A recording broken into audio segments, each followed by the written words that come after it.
Freedom fight ന്യൂസിലേക്ക് സ്വാഗതം.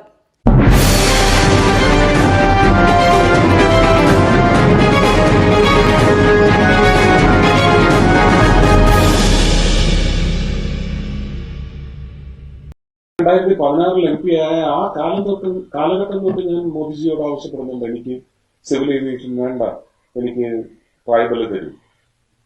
അപ്പൊ നമ്മുടെ ഒരു നാട്ടിലെ മറ്റൊരു ശാപമാണ്, ഒരു ട്രൈബൽ ക്യാബിനറ്റ് മന്ത്രി ഒരിക്കലും ട്രൈബൽ അല്ലാത്ത ആളാവുകയില്ല. എന്റെ ആഗ്രഹമാണ്, എന്റെ സ്വപ്നമാണ്, ഒരു ഉന്നത കുലജാതൻ അവരുടെ ഉന്നമനത്തിന് വേണ്ടി ട്രൈബൽ മന്ത്രിയാവണം. ഒരു ട്രൈബൽ മന്ത്രിയാവാൻ ഒരാളുണ്ടെങ്കിൽ അദ്ദേഹത്തെ മുന്നോക്ക ജാതികളുടെയൊക്കെ ഉന്നമനത്തിന് വേണ്ടിയുള്ള മന്ത്രിയാക്കണം. ഈ പരിവർത്തനം ഉണ്ടാവണം നമ്മുടെ ജനാധിപത്യ സംവിധാനത്തിൽ. ജാതിവശാൽ അങ്ങനെ നമ്മൾ പ്രാക്ടിക്കൈസ് ചെയ്തിട്ടുള്ള ഉന്നത കുലജാതി, ഒരു ബ്രാഹ്മണനോ ഒരു നായിഡുവോ, അവർ നോക്കട്ടെ ഗോത്രവർഗത്തിന്റെ കാര്യങ്ങൾ. വലിയ വ്യത്യാസമുണ്ടാകും. ഇത് ഞാൻ അപേക്ഷിച്ചിട്ടുണ്ട് പ്രധാനമന്ത്രിയോട്. പക്ഷെ ഇതൊക്കെ ചില ചിട്ടവട്ടങ്ങളൊക്കെ ഉണ്ട്. ആദിവാസി വിഭാഗത്തിന്റെ ചുമതല വഹിക്കാൻ ഉന്നത കുലജാതർ വരണമെന്ന കേന്ദ്രമന്ത്രി സുരേഷ് ഗോപിയുടെ പ്രതികരണം വലിയ വിമർശനങ്ങൾക്കാണ് വഴിവെച്ചത്. BJPയുടെ തിരഞ്ഞെടുപ്പ് പ്രചരണ പരിപാടിക്കിടെയായിരുന്നു മന്ത്രിയുടെ ഈ വിവാദ പരാമർശം.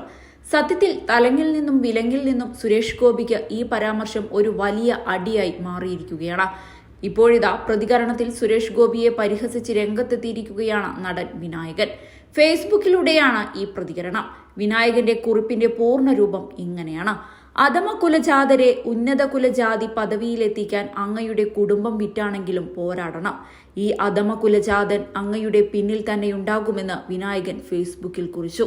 കഴിഞ്ഞ ദിവസം കോൺഗ്രസ് CPM നേതാക്കളും പരാമർശത്തിനെതിരെ രംഗത്തെത്തിയിരുന്നു. മന്ത്രി OR കേളുവിന്റെ പ്രതികരണം ഇങ്ങനെയാണ്: പട്ടിക വർഗ മന്ത്രി ഉന്നത കുലജാതനാകണമെന്ന കേന്ദ്രമന്ത്രി സുരേഷ് ഗോപിയുടെ പരാമർശം തികച്ചും അപലപനീയമാണെന്നാണ് അദ്ദേഹം പറഞ്ഞത്.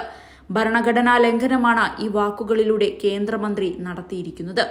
എല്ലാവരെയും തുല്യരായി കാണുമെന്ന് സത്യപ്രതിജ്ഞ ചെയ്ത് അധികാരമേറ്റ മന്ത്രി ഭരണഘടന ലംഘിച്ചിരിക്കുന്നുവെന്നു മാത്രമല്ല, നിലവാര തകർച്ചയുടെ അങ്ങേയറ്റത്താണ് അദ്ദേഹം നിൽക്കുന്നത്. മനുവാദികളുടെ താൽപര്യമാണ് മന്ത്രിയുടെ വാക്കുകളിലൂടെ പുറത്തുവന്നിട്ടുള്ളത്. RSSന് വിധേയപ്പെട്ട മനുഷ്യരെ പല തട്ടുകളിലാക്കി ജാതി അടിസ്ഥാനത്തിൽ വേർതിരിക്കുന്ന മനോഭാവമുള്ള ജനപ്രതിനിധിയെ ഈ നാടിന് അംഗീകരിക്കാനാവില്ലെന്നും അദ്ദേഹം പറയുന്നുണ്ട്. ഇനി കോൺഗ്രസ് നേതാവ് VT ബൽറാമിന്റെ കുറിപ്പൊന്ന് വായിക്കാം. ഇതെന്തൊരു കഷ്ടമാണ്!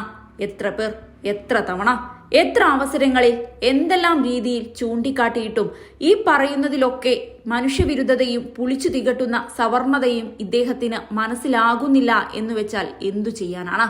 ഉന്നത കുലജാതർ ഒരു സർക്കാർ വകുപ്പിന്റെയല്ല, ഈ നാടിന്റെ തന്നെ മൊത്തം അധികാരവും കൈയാളി തന്നിഷ്ടത്തിനനുസരിച്ച് ഭരിച്ചിരുന്ന പഴയ രാജഭരണകാലത്തൊക്കെ ഇവിടുത്തെ ദളിതർക്കും ആദിവാസികൾക്കുമൊക്കെ പിന്നെ സ്വർഗമായിരുന്നല്ലോ ഈ ഉന്നത കുലജാതർ എന്ന ഒരു വർഗം തന്നെയുണ്ടായത് മറ്റ് അധ്വാനിക്കുന്ന മനുഷ്യരെ നൂറ്റാണ്ടുകളോളം ചൂഷണം ചെയ്തിട്ടാണ് എന്ന് എത്ര തവണ പറഞ്ഞാലാണ് ഈ ചരിത്രബോധ വിഹീനർക്ക് മനസ്സിലാവുക? മനുസ്മൃതിയിലൂന്നിയ സംഘപരിവാറിന്റെ ജീർണിച്ച പ്രത്യയശാസ്ത്രമാണ് ഇദ്ദേഹത്തെ കൊണ്ട് ഇങ്ങനെയൊക്കെ പറയിപ്പിക്കുന്നത്. ബഹുമാനപ്പെട്ട കേന്ദ്രമന്ത്രിക്ക് ഇടപെടാവുന്ന ചില കാര്യങ്ങൾ ധന്യ രാമനെ പോലുള്ള ആക്ടിവിസ്റ്റുകൾ കൃത്യമായി ചൂണ്ടിക്കാണിക്കുന്നുണ്ട്. ഇദ്ദേഹത്തിന്റെ വകുപ്പിനു കീഴിൽ കേരളത്തിൽ തന്നെ പട്ടികജാതി വർഗക്കാർക്കായി 100ഓളം പെട്രോൾ പമ്പുകൾ അനുവദിച്ചിട്ടുണ്ട്. അതൊക്കെ ഇപ്പോൾ ആരാണ് കൈവശപ്പെടുത്തിയിരിക്കുന്നത് എന്നും ആദിവാസികളുടെ പേരിൽ ആരാണ് കോടിക്കണക്കിന് രൂപ ലാഭമുണ്ടാക്കിയിരിക്കുന്നത് എന്നും ബഹുമാനപ്പെട്ട കേന്ദ്രമന്ത്രി തന്റെ ഔദ്യോഗിക സംവിധാനങ്ങൾ വഴി കൃത്യമായി അന്വേഷിച്ച് നടപടി സ്വീകരിക്കാമോ? ഇദ്ദേഹം മന്ത്രിയായതിനു ശേഷം അനുവദിച്ചവയാണ് ഈ എല്ലാ പമ്പുകളുമെന്ന് പറയുന്നില്ല. എന്നാൽ നിലവിൽ ഇക്കാര്യത്തിൽ ഇടപെടാൻ അധികാരമുള്ളത് സ്വയം ഉന്നത കുലജാതനായ ഇദ്ദേഹത്തിനാണ്. എന്തെങ്കിലും നടപടിയുണ്ടാകുമോ എന്നാണ് നേതാവ് കുറിച്ചത്. ഏതായാലും വാവിട്ട വാക്ക് സുരേഷ് ഗോപിയെ തിരിച്ചാക്രമിക്കുകയാണ്. ഒരക്ഷരം മിണ്ടാതെ തല താഴ്ത്തുകയാണ് കേന്ദ്ര സഹമന്ത്രി. ഫ്രീഡം ഫൈറ്റ് ന്യൂസിനു വേണ്ടി രമ്യ അവിനാഷ്, കോഴിക്കോട്.